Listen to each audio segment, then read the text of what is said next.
All right, let me see this crowd. Okay. Hi everyone, my name is Pana, and today I would like to tell you a story. A story about a girl who learned differently. Once there was a girl who always did her homework.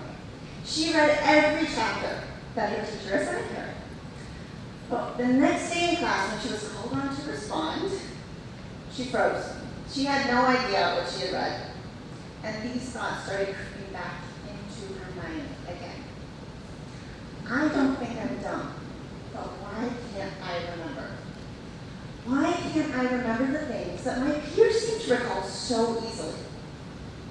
Over time, she learned how to cope, and in graduate school, she was using highlighters and post-it notes, color-coded words on the front page of every research article.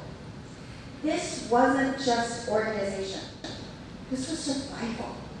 She was building systems to help her brain cope. And then she attended her first conference. And she listened to a keynote speaker who used visuals so beautifully that she remembered everything. So it clicked. She could remember. She just needed information presented to her in a way that her brain could process. Universal design for learning is built on this idea that there's no one normal way to learn, but it gives us three very powerful principles: multiple means of engagement, multiple means of representation, and multiple means of action and expression. UDL assumes that it's about design from the start. Design that assumes that variability is the norm.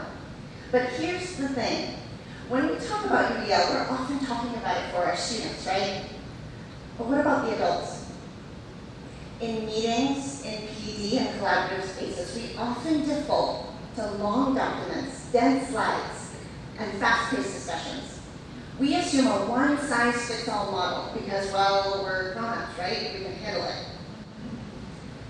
But adults are just as variable, and don't we deserve design that sees us, too?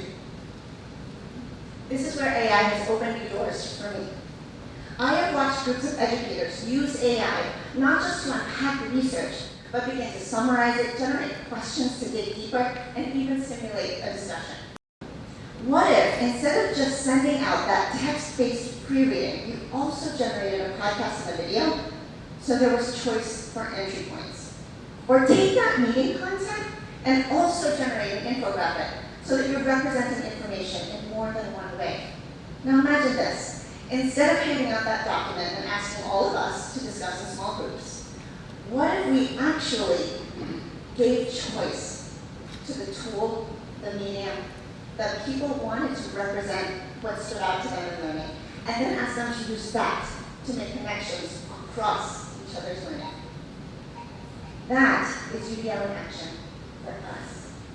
And when we use AI in this way to support adult learning, it's more collaborative, more creative, and more human. And so that girl at the start, you might have guessed, she's me. And last year, at the age of 42, I was diagnosed with an information processing disorder, one that prevents me from retaining and processing large amounts of text. See, I wasn't lacking in intelligence. I just needed supports that learning spaces rarely provided. And so now I design spaces with those supports in mind. And AI has helped me to provide options so that I can give people choices to engage, to reflect, and to respond. UDL reminds us that designing for learner variability isn't extra work, it is the work. And so when we create learning spaces that meet people where they are, it's not just more accessible, it's more human. UDL is for everyone.